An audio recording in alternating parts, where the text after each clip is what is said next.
Ma'am, আমি বাসায় যাচ্ছি, অনেক দেরি হয়ে যাচ্ছে। কোথাও যাবেন না আপনি? সকালে কি বলেছিলাম মনে নেই?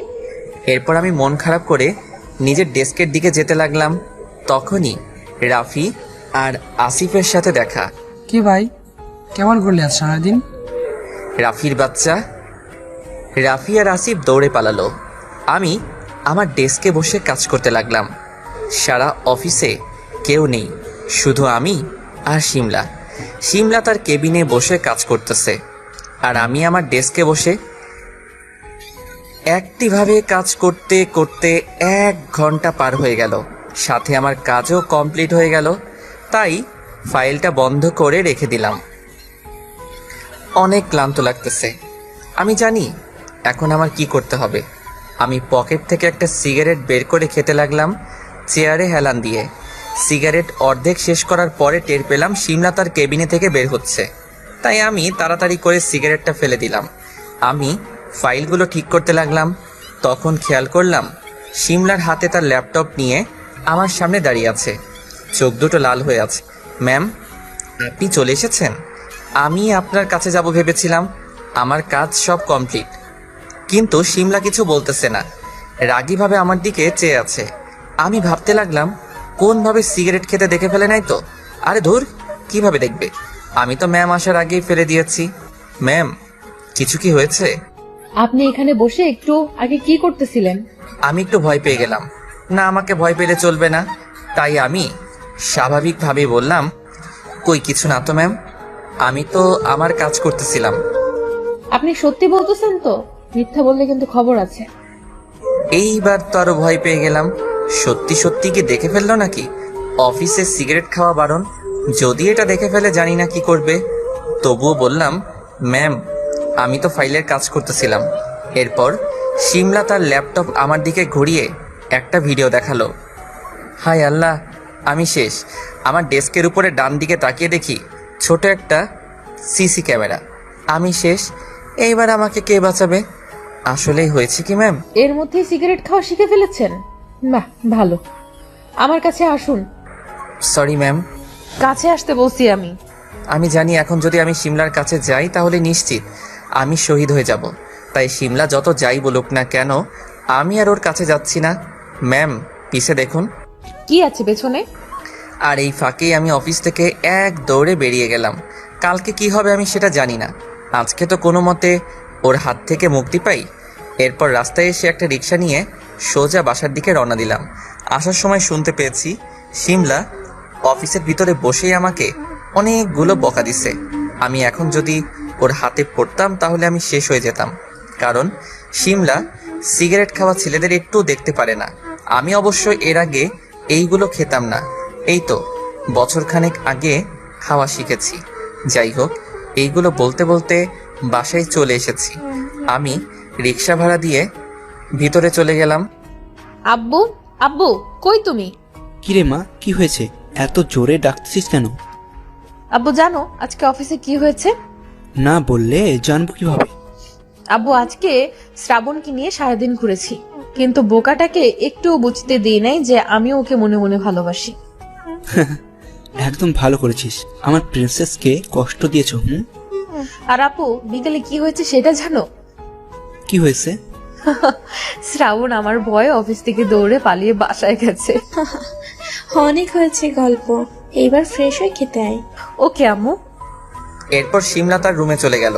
আর এদিকে নিচে শিমলার আব্বু বলল, দেখেছো আমাদের মেয়ে আজকে কত খুশি। এরকম হাসি খুশি ভাবে ওকে আমি অনেকদিন দেখি না। এটা তুমি একদম ঠিক বলেছো। আমি আমাদের বাসার ছাদে বসে আছি, হাতে এক কাপ চা, চায়ের কাপে চুমুক দিচ্ছি আর শিমলার কথা ভাবতেছি। আগের ভার্সিটি লাইফটা কতই না সুন্দর ছিল। বারবার ইচ্ছে করে অতীতে ফিরে গিয়ে আবার সঙ্গে কিছু নতুন করে শুরু করি। মানুষ কি তাড়াতাড়ি বদলাতে পারে সেটা শিমলাকে না দেখলে বোঝা যাবে না। যে মেয়ে আমার জন্য বিষ খেতে পারে, আর আজকে সেই মেয়ে ঠিকই অন্য একজনের সাথে সংসার বাঁধতে চলেছে। কেন এলো আবার শিমলা আমার জীবনে ফিরে এলো? এগুলো ভাবতেছিলাম আর আকাশের দিকে তাকিয়েছিলাম। তখনই আমার ফোনে একটা কল বেজে উঠল। আমি ফোনটা হাতে নিয়ে দেখি আইমান ফোন দিয়েছে। আমি সাথে সাথে ফোনটা রিসিভ করলাম। কি মিস্টার মজনু, কোথায় তুমি? ছাদে বসে আছি আমার সবচেয়ে প্রিয় জিনিসের সাথে। তোমার প্রিয় জিনিস মানেই তো চা। এই হাসবি না, আমার তো আর তোদের মতো প্রিয় মানুষ নেই, তাই এই চা একমাত্র সম্বল। বাজে কথা বলে রেস্টুরেন্টে চলে আয়, রিয়াও আছে। আজকে সন্ধ্যা পর্যন্ত গল্প করব। মানে আজকে হঠাৎ করে? কাহিনী গটাই ফেলেছি বন্ধু, তুই আগে আয়, তারপরে তোকে সবকিছু খুলে বলতেছি। আচ্ছা 10 মিনিট অপেক্ষা কর। এরপর আমি আমার রুমে এসে রেডি হয়ে বেরিয়ে গেলাম। একটা রিক্সা নিয়ে আইমানের কাছে চলে এলাম। রিক্সা ভাড়া দিয়ে সোজা আইমানের কাছে চলে এলাম। আসসালামু আলাইকুম ভাবি। শ্রাবণ ভাইয়া, একদম ফাজলামো করবেন না। আচ্ছা সরি। এইবার আইমান তুই বল, কাহিনী কি? আজকে এত খুশি কেন? ভাই কাজ করে ফেলেছি। কি করেছিস আবার? ভাই 1 মাস পরে আমার আর রিয়ার বিয়ে। মানে কেমনি কি ভাই? আজকে বিকালে আব্বু আম্মু রিয়াদের বাসায় গিয়েছিল, সকলের মতেই বিয়ে হতে চলেছে। বাহ, এটা তো খুশির খবর। তাহলে এখন তাড়াতাড়ি খাবার অর্ডার দাও। তোকে বলতে হবে না, আমি কি তোর মতো খচ্চর নাকি? ভাবি আমি কিন্তু গেলাম। এই তুমি কি শুরু করছো? তুমি তো বড় খচ্চর। এই না হলে আমার ভাবি। তুমিও শ্রাবণের দলে চলে গেলে। আব্বে চুপ। এরপর 3 জনে মিলে অনেক মজা করলাম। রাত 8টার দিকে আমি বাসার উদ্দেশ্যে রওনা দিলাম। বাসার কাছে এসে আপুর জন্য কিছু চকলেট কিনে বাসার সামনে চলে এলাম। এরপর দরজার কাছে এসে কলিং বেল বাজালাম। আপু এসে দরজা খুলে দিল। ভাইয়া, আমার চকলেট কই? কিছু বলতে যাব তার আগে আপু আমার কাছ থেকে চকলেট কেড়ে নিয়ে দৌড়। আমি একটা হাসি দিয়ে আম্মুর সাথে কিছু কথা বলে আমার রুমে চলে এলাম। পরদিন সকালে ঘুম থেকে উঠে সকালে অফিসে চলে গেলাম। নিজের ডেস্কে বসে কাজ করতেছিলাম, তখন খেয়াল করলাম রিয়া সিমলার কেবিনের দিকে যাচ্ছে। আমি চোখের ইশারায় জিজ্ঞেস করলাম কি হয়েছে। রিয়া বলল ম্যাম নাকি তাকে ডেকেছে। প্রায় 20 মিনিট পরে রিয়া সিমলার কেবিন থেকে বের হলো। রিয়ার দিকে তাকিয়ে দেখি রিয়ার কপাল বেয়ে ঘাম পড়তেছে। তাই আমি রিয়াকে ডেকে জিজ্ঞেস করলাম কি হয়েছে, কিন্তু রিয়া আমার কথা শুনেও না শোনার ভান করে চলে গেল। আমি কিছুই বুঝতে পারতেছিলাম না, তাই চুপচাপ নিজের কাজে মন দিলাম। লাঞ্চ টাইমের আগে সিমলার কেবিনে আমার ডাক পড়লো। আমি চুপচাপ সিমলার কেবিনের সামনে গেলাম। কালকের কথা মনে পড়তেই ভয় হতে লাগলো। এরপর আমি লাঞ্চ টাইমের আগে সিমলার কেবিনে আমার ডাক পড়লো। আমি চুপচাপ সিমলার কেবিনের সামনে চলে গেলাম। কালকের কথা মনে পড়তেই ভয় হতে লাগলো। এরপর আমি বাইরে দাঁড়িয়ে বললাম ম্যাম ভিতরে আসুন। এরপর আমি ম্যামের সামনে এসে দাঁড়িয়ে রইলাম। কোনো কথা বলতেছি না, একভাবে কাজ করে যাচ্ছে। আমাকে বসতেও বলে নাই। আগের দিনের কথা মনে করে আমি দাঁড়িয়ে রইলাম। কি জানি আবার কখন থাপ্পড় মারে। এইভাবে প্রায় 10 মিনিট হয়ে গেল। তাই আমি এইবার বাধ্য হয়ে বললাম ম্যাম আমি কি পরে আসবো? ওকে ম্যাম, আমি আপনার কাছে পরে আসতেছি, আপনি বরং কাজ করুন। আমি এইটা বলে বাইরের দিকে যেতে লাগলাম। তখনই আপনাকে আমি এখান থেকে যেতে বলেছি? আমি আবার ম্যামের সামনে এসে দাঁড়িয়ে বললাম না ম্যাম, কিন্তু আপনি তো কাজ করতেছেন। আপনি আজকে সারাদিন আমার সামনে এভাবে দাঁড়িয়ে থাকবেন? পাগল নাকি? কি বলেন এসব? আমার লজ্জা করে। মিস্টার শ্রাবণ, আমি আপনার সাথে মজা করতেছি না। এই রে, এ তো রেগে পুরো আগুন হয়ে আছে। কিন্তু ম্যাম আমি কি করেছি? কি করেছেন আবার জিজ্ঞেস করতেছেন? কালকে আমাকে না বলে আমার সামনে থেকে পালিয়ে গিয়েছিলেন কেন? ম্যাম সরি, আপনি কালকে যে রেগেছিলেন তাতে শিওর আমি শহীদ হতাম। আর আজকাল তো দেখা যায় আপনি অফিস ফাঁকি দিয়ে গার্লফ্রেন্ড নিয়ে ঘুরে বেড়ান। আস্তাগফিরুল্লাহ ম্যাম, আপনি এগুলো কি বলেন? আমি আর মেয়ে, এটা তো পাগলও বিশ্বাস করবে না। তার মানে আপনার কোনো গার্লফ্রেন্ড নেই? একটা ছিল, বাট সে তো আমাকে ভুল বুঝে দূরে চলে গেছে। আর আপাতত একাই আছি। ম্যাম আমার দিকে একবার তাকিয়ে আবার বলল তাহলে এই রিয়াটাকে? আমি তো ছবিটা দেখে অবাক। এ কি জিনিস মাইরি? কালকে বন্ধুর গার্লফ্রেন্ড দেখতে গেছিলাম, সেই ছবি ম্যামের ফোনে কেন? কোন হালায় আমার এমন সর্বনাশ করলো? আরে ম্যাম এটা তো আমার ভাবি। ভাবি মানে? ম্যাম আমার বন্ধু আইমানের হবু বউ লাগে রিয়া। বন্ধুর বউ মানেই তো ভাবি, তাই তো ভাবি বললাম। ও শিট, একটা ভুল হয়ে গেছে। কি ভুল ম্যাম? কিছু না, আপনি এখানে দাঁড়িয়ে থাকবেন, এটা আপনার শাস্তি। কোথাও যাবেন না, আমি একটু বাইরে থেকে আসতেছি। কিন্তু ম্যাম আমার খুব ক্ষুধা লেগেছে। আমি কিছু জানি না, চুপ করে দাঁড়িয়ে থাকুন এখানে। এই বলে সিমলা তার কেবিন থেকে বেরিয়ে গেল। আর আমি বোকার মতো দাঁড়িয়ে রইলাম আর ভাবতে লাগলাম সিমলার কাছে এই ছবিগুলো এলো কিভাবে, আর ছবিগুলো করে দিলই বা কে? সে যাই হোক, সিমলা কি আমাকে ফলো করতেছে? এমন আচরণ তো সিমলা আমার সাথে প্রায়ই করতো। যখন আমি ভার্সিটিতে কোনো মেয়ের সাথে কথা বলতাম তখন কোথা থেকে সিমলা এসে সবগুলোকে কথা শুনিয়ে দিত। একটা পর্যায়ে তো এমন হয়েছিল যে শিমলার ভয়ে কোনো মেয়ে আমার সাথে কথা বলতো না। এখন তো আমাদের মাঝে আর কোনো সম্পর্ক নেই, তাইলে শিমলা কেন আবার আমার উপরে অধিকার খাটাচ্ছে? তাহলে শিমলা কি এখনো আমাকে ভালোবাসে? আমার সন্দেহ যেন আস্তে আস্তে আরো গভীর হচ্ছে। আল্লাহ, তুমি একটু দেখো আমার আর শিমলার ব্যাপারটা। দূর, আর কতক্ষণ এইভাবে দাঁড়িয়ে থাকবো? আশেপাশে তাকিয়ে দেখি মোট 3টা চেয়ার আছে, এর ভিতরে একটা শিমলাই বসে আছে। আমার তো দাঁড়িয়ে থাকতে সেই আকারে কষ্ট হচ্ছে, তাও আর উপায় না পেয়ে চেয়ারে বসে পড়লাম। চেয়ারে বসে মোবাইল চালাচ্ছিলাম, তখনই পিয়ন এসে বল, স্যার, আপনার দুপুরের লাঞ্চ খেয়ে নিন। কে পাঠিয়েছে? ম্যাডাম পাঠিয়েছেন, আর আপনাকে কিন্তু দাঁড়িয়ে দাঁড়িয়ে খেতে বলেছেন। আচ্ছা, আপনি আসুন। এরপর আমি কিছু সময় হেসে নিলাম। নিজেই খাবার পাঠিয়েছে, আবার নিজেই দাঁড়িয়ে খেতে বলেছে, বললেই হলো নাকি? আমি বসে বসে খাবার খেতে লাগলাম। খাওয়া শেষ করে মোবাইলে গেমস খেলতেছিলাম, তখনই পেছন থেকে কে যেন আমার কানটা টেনে ধরলো। আমি পিছনে তাকিয়ে দেখি ম্যাম রাগীভাবে আমার দিকে চেয়ে আছে। এরে কাজ হয়েছে, এবার কি হবে? আমি তাড়াতাড়ি দাঁড়িয়ে গিয়ে বললাম, সরি ম্যাম, সরি। রাখেন আপনার সরি। আপনাকে দাঁড়িয়ে থাকতে বলেছিলাম আমি, আর আপনি বসে বসে বাচ্চাদের মতো মোবাইলে গেমস খেলতেছেন। আপনাকে তো আমি শেষ করে ফেলবো। আমি চুপচাপ দাঁড়িয়ে রইলাম, কানটা এখনো ব্যথা করতেছে। অনেক জোরে টান দিয়েছে ম্যাম। এই নিন, এখানে 10টা ফাইল আছে, সবগুলো 3 দিনের মধ্যে চেক করে আমার কাছে এসে জমা দিয়ে যাবেন। ম্যাম, আপনি এগুলো কি বলতেছেন? আমাকে মার্ডার করার প্ল্যান করতেছেন নাকি? মেয়েদের সাথে বেশি কথা বললে এখন থেকে এমনই শাস্তি পাবেন। কিন্তু ম্যাম, আমি মেয়েদের সাথে কথা বললে আপনার কি? সেটা আপনাকে বলতে হবে নাকি? ভুলে যাবেন না আপনি আমার অফিসে চাকরি করেন, সো আমি যা বলবো তাই করবেন। ওকে। এখানে কথা বাড়িয়ে লাভ নেই, এই মেয়ে পাগল হয়ে গেছে। এরপর আমি ফাইলগুলো নিয়ে ম্যামের কেবিনের বাইরে বের হলাম, কিন্তু বাইরে বেরিয়ে দেখি অফিসের সবাই আমার দিকে তাকিয়ে আছে। তাকিয়ে থাকারই কথা, কারণ প্রায় 2 ঘন্টার মতো ম্যামের কেবিনের ভিতরে ছিলাম আমি। এর কারণে একটু লজ্জা করতেছে। আমি কোনো মতে মুখ লুকিয়ে আমার ডেস্কে এসে বসে পড়লাম। কি ভাই, ক্লাস এতক্ষণে শেষ হলো? রাফি, তুই কিন্তু এবার সত্যি মাইর খাবি। দেখ ভাই, আর কতকাল এইভাবে লুকিয়ে লুকিয়ে মধু খাবি? এবার বিয়েটা করে ফেল, এরপর বাসায় বসে সবকিছু করিস, গল্প করিস আর কি। ম্যামকে ডেকে বলবো তুই আমাকে এইসব বলতেছিস? এ ভাই না, প্লিজ প্লিজ, আমার বউকে উল্টাপাল্টা বলে মার খাওয়াবে তোর এক্স, প্লিজ কিছু বলিস না। এইরকম থাকবি সব সময়, কিছু বলবো না। এইভাবে দেখতে দেখতে অফিস টাইম শেষ হয়ে গেল। সবাই অফিস থেকে বেরিয়ে গেছে প্রায়। শ্রাবণ, চল বাসা যেতে হবে। তোরা এগিয়ে যা, আমি আসতেছি। ওকে। এরপর রাফি আর আসিফ বাইরে বেরিয়ে এলো, আর আমি আমার সবকিছু ঠিক করে অফিসের বাইরে বের হলাম। রাফি আর আসিফের বাসা আমার বিপরীত দিকে, তাই ওরা 2 জন আগে থেকে চলে গেছে। আর আমি রাস্তায় দাঁড়িয়ে রিক্সার জন্য অপেক্ষা করতেছি, কিন্তু কিছুতেই খালি রিক্সা পাচ্ছি না। তখনই একটা গাড়ি আমার সামনে এসে থামলো। আমি ভালো করে খেয়াল করে দেখি শিমলার গাড়ি এটা, কিন্তু আমার সামনে এসে থামলো কেন? এরপর দেখলাম শিমলা গাড়ির গ্লাস নামিয়ে দিয়ে বলল, ভেতরে আসুন। না না, আপনি যান, আমি রিক্সা করেই চলে যেতে পারবো। ভেতরে আসতে বলেছি। এরপর আমি বাধ্য হয়ে গাড়িতে উঠে বসলাম শিমলার পাশের সিটে। গাড়ি স্টার্ট দিয়ে ড্রাইভার চালাতে লাগলো। আমি আমার বাসার ঠিকানা বলে দিলাম তাকে। বাড়ির ভিতরে হঠাৎ করে শিমলা আমাকে জিজ্ঞেস করলো, আচ্ছা, আপনি কাকে সবচেয়ে বেশি ভালোবাসেন? আমি এমন প্রশ্নে একটু অবাক হলাম। এরপর বললাম, ভালোবাসা হিসাব বিজ্ঞানের মতো হিসাব করে হয় না। তবুও এইভাবে বলতে গেলে আমি আমার আম্মুকে সবচেয়ে বেশি ভালোবাসি, এরপর আপু, আর একটা মানুষকে মন প্রাণ দিয়ে ভালোবাসি। কে সেই মানুষটা, আমি কি জানতে পারি? অনেক ভালোই অভিনয় জানেন আপনি। যেমন? ওকে ভাই, বাসার সামনে চলে এসেছি। আমি এটা বলে গাড়ি থেকে নেমে গেলাম। এরপর বাসার দরজার সামনে এসে কলিং বেল বাজালাম। আম্মু এসে দরজা খুলে দিল। কিরে, আজকে একটু তাড়াতাড়ি অফিস থেকে এলি যে? আজকে একটু তাড়াতাড়ি রিক্সা পেয়ে যাই। 4 চাকাওয়ালা রিক্সা? ও আম্মু, তুমি যখন দেখেই ফেলেছো তাহলে জিজ্ঞেস করতেছো কেন? ওইটা আমাদের নতুন বসের গাড়ি। মেয়ে নাকি ছেলে?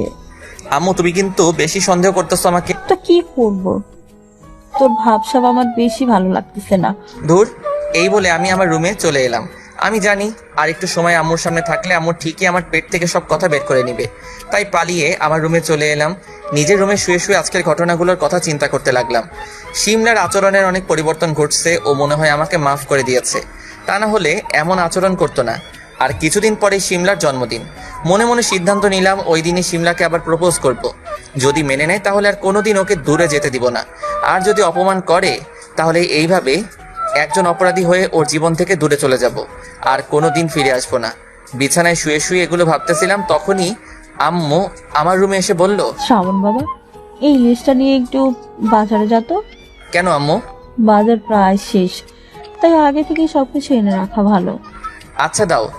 এরপর আম্মু আমার কাছে বাজারের লিস্ট দিয়ে রুমের বাইরে চলে গেল। আমিও রেডি হয়ে বাজারের ব্যাগ নিয়ে বাসার বাইরে বের হলাম, কিন্তু রাস্তার মাঝখানে রিয়ার সাথে দেখা। আমি রিয়াকে দেখেই ডাক দেই, কিন্তু রিয়া কেন জানি আমাকে দেখেও না দেখার ভান করে চলে যেতে চায়। তাই আমি দৌড়ে রিয়ার কাছে চলে যাই। রিয়া, কি হয়েছে তোমার? সে অফিস থেকে খেয়াল করতেছি তুমি আমাকে কেমন ইগনোর করে চলতেছো। আমার কোনো কাজে তুমি কি অখুশি? তাহলে সেটা বলো, আমি আর এমন কাজ করব না। না ভাইয়া, তেমন কিছু না। ও আচ্ছা, বুঝেছি। আমি তোমাকে ভাবি বলে ডাকি, এই কারণে তুমি আমার উপরে রেগে আছো? আচ্ছা, সমস্যা নেই, আমি আর তোমাকে ভাবি বলে ডাকবো না, আপু বলেই ডাকবো। আমি না তোমার বন্ধুর হবু বউ, তাহলে আমাকে ভাবি ডাকলে আমি রাগ করব কেন? বরং আমার তো ভালোই লাগে। তাহলে এখানে দাঁড়িয়ে বলা যাবে না, ওই রেস্টুরেন্টে চলো, ওখানে গিয়ে সবকিছু বলি। আচ্ছা চলো রেস্টুরেন্টে। এইবার বলো কি করেছি আমি? তুমি কিছু করো নাই। তাহলে? আচ্ছা ভাইয়া, তুমি কি আমাদের অফিসের বসকে ভালোবাসো? রিয়ার এমন কথাই একটু অবাক হলাম। তারপরে বলে দিলাম, ভালোবাসি, কিন্তু ম্যাম তো পাত্তাই দেয় না। ও মাই গড, আমিও তাই তো ভাবতেছি ম্যাম এমন করলো কেন।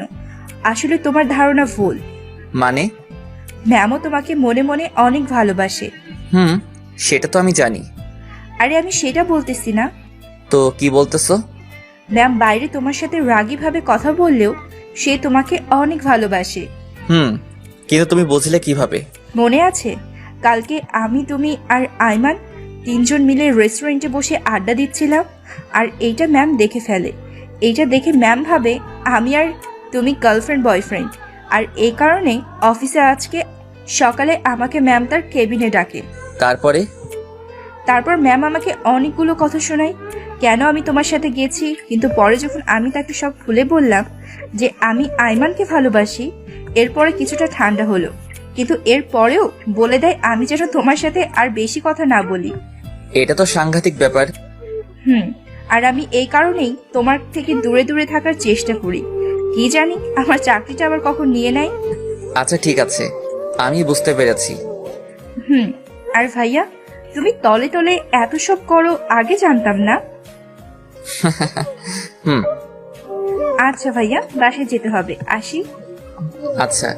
এরপর আমি রেস্টুরেন্টে থেকে বের হয়ে বাজার করতে চলে যাই।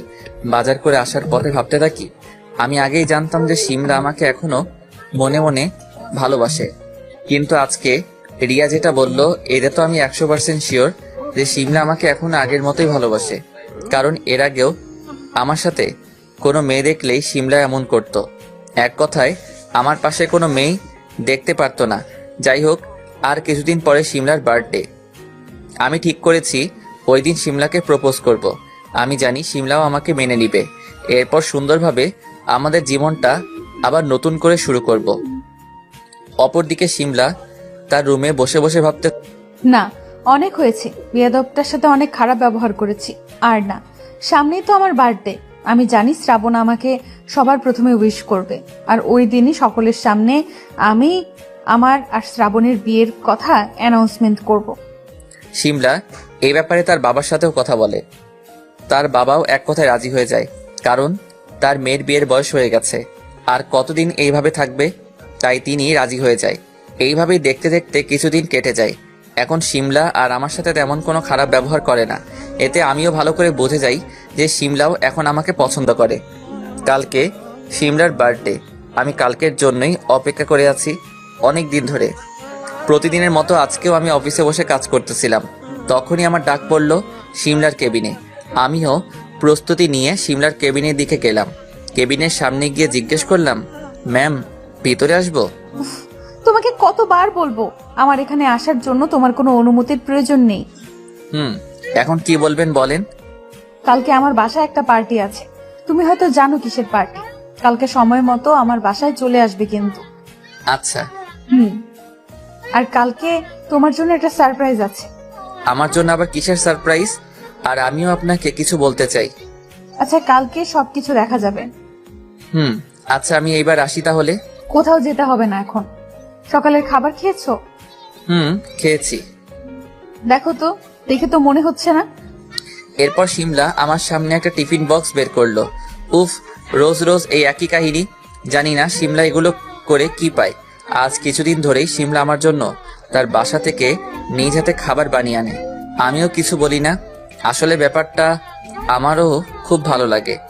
এই নাও, এবার আমার কাছে আসো তো। আমি শিমলার কাছে যেতেই শিমলা আমার মুখে তার হাত দিয়ে খাবার খাইয়ে দিতে লাগে। এতে আমি প্রচন্ড অবাক হই, কারণ এর আগে আমি একাই খেয়ে নিতাম আর শিমলা শুধু তাকিয়ে তাকিয়ে দেখতো। কিন্তু আজকে শিমলা নিজেই খাবার খাইয়ে দিতে লাগলো। এতে কিছুটা আনইজি ফিল হয়। তাই আমি শিমলাকে আটকে দিয়ে বলি, এ কি করতেছেন? যদি কেউ দেখে ফেলে তাহলে কেলেঙ্কারি হয়ে যাবে। কেউ দেখবে না, আর এতে কেলেঙ্কারির কি আছে? এই বলে শিমলা আমাকে খাইয়ে দিতে লাগে। খাবার শেষ হলে শিমলা আমাকে বলে, এবার ঠিক আছে, এখন চুপচাপ নিজের ডেস্কে গিয়ে কাজ করো, আর একদম কোনো কথা বলবে না কারোর সাথে। আমি কিন্তু নজর রাখবো। আচ্ছা। এরপর আমি হাসতে হাসতে শিমলার কেবিন থেকে বেরিয়ে এলাম। এরপর নিজের ডেস্কে বসে রাফির সাথে কিছু সময় কথা বললাম। আর এখন অফিসের সকলেই মোটামুটি জানে যে আমার আর শিমলার মধ্যে কিছু একটা চলতেছে। তাই এখন আর কেউ হা করে আমার দিকে তাকিয়ে থাকে না। এইভাবে আজকের দিনটা কেটে গেল। বাসায় রাতের বেলা ছাদে একা একা বসে আছি আর আজকের দিনের কথা মনে করতেছি। শিমলা ঠিক আগের মতোই হয়ে গেছে। ঠিক আগের মতোই আমার কেয়ার করে, যত্ন নেয় আর আমাকে শাসন করে। শিমলার এই সব কিছুর প্রেমে পড়ে গিয়েছিলাম আমি, আর আজকে আবার নতুন করে ওর প্রেমে পড়ে গেলাম। এরপর ছাদে আর না থেকে নিজের রুমে চলে এলাম। আজকে কেন জানি ঘুম পাচ্ছে না, হয়তো অনেক খুশি। এই কারণে ভাবতেই অনেক খুশি খুশি লাগতেছে, কারণ কালকে আমি শিমলাকে নিজের করে পাবো। এরপর রাত 12টার সময় শিমলাকে ফোন করে উইশ করলাম। মহারানী তো হেব্বি খুশি। এরপর কিছু সময় তার সাথে কথা বলে ঘুমিয়ে গেলাম। সকালবেলা ঘুম থেকে উঠে শিমলার বার্থডে উপলক্ষে একটা গিফট কেনার জন্য নিউ মার্কেটে এলাম। সেখান থেকে শিমলার জন্য একটা নীল শাড়ি কিনলাম। এর থেকে বেশি কিছু আমি দিতে পারবো না। আর আমি জানি আমি শিমলাকে যতই কম দামের উপহার দেই না কেন, শিমলা সেটাকে খুব আদর যত্ন করে গ্রহণ করবে। এরপর আমি বাসায় চলে আসি। বাসায় এসে আম্মুর দিকে খেয়াল করে দেখি যে আম্মু অনেক হাসি খুশি, কিন্তু কি কারণে সেটা বুঝতে পারতেছি না। আবার জান্নাতের দিকে তাকিয়ে দেখি সেও আমার দিকে কেমন করে যেন তাকাচ্ছে। বিষয়টা একটু ঘোলাটে লাগলো আমার কাছে। তাই আমি আপুকে আমার ভাইয়া বলো, কি বলবে? আমার আবার অনেক কাজ আছে। এই বুড়ি, তোর আবার কিসের এত কাজ? তোর আর বিষয়টা কি কিছুই বুঝতেছি না। ওটা তুমি বুঝবে না, এটা বড়দের ব্যাপার। তুমি তোমার কাজ করো। দিব কানের নিচে একটা। উনি অনেক বড় হয়ে গেছে। প্লিজ বল না কি হয়েছে। তোর আর আম্মুর ভাবসাব আমার ভালো লাগতেছে না। সময় হলে সব বুঝতে পারবে। আর এখন কথা না বলে রাতের জন্য তৈরি হও। এটা বলে জান্নাত এক দৌড়ে আমার রুম থেকে চলে গেল, কিন্তু আমি তো কিছুই বুঝতে পারলাম না। আর জান্নাতই বা জানলো কিভাবে আমি রাতে কোথাও যাব? দূর, মাথাটা ঝিনঝিন করতেছে। নিশ্চয়ই আমার জন্য সামনে কোনো বড় বিপদ আছে। আমাকে একটু সাবধানে থাকতে হবে। মোবাইলের দিকে তাকিয়ে দেখি দুপুর 2টা বেজে গেছে। ঘুমানোর জন্য প্রস্তুতি নিচ্ছিলাম, তখনই শিমলার ফোন। জি ম্যাম, বলুন। ওই, কতবার বলতে হবে আমাকে ম্যাম বলে ডাকবে না?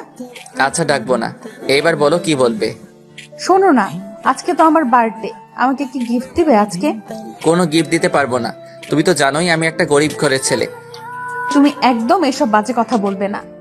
আমার কোনো গিফট লাগবে না, তুমি আমার সবচেয়ে বড় গিফট। ওহো, আচ্ছা।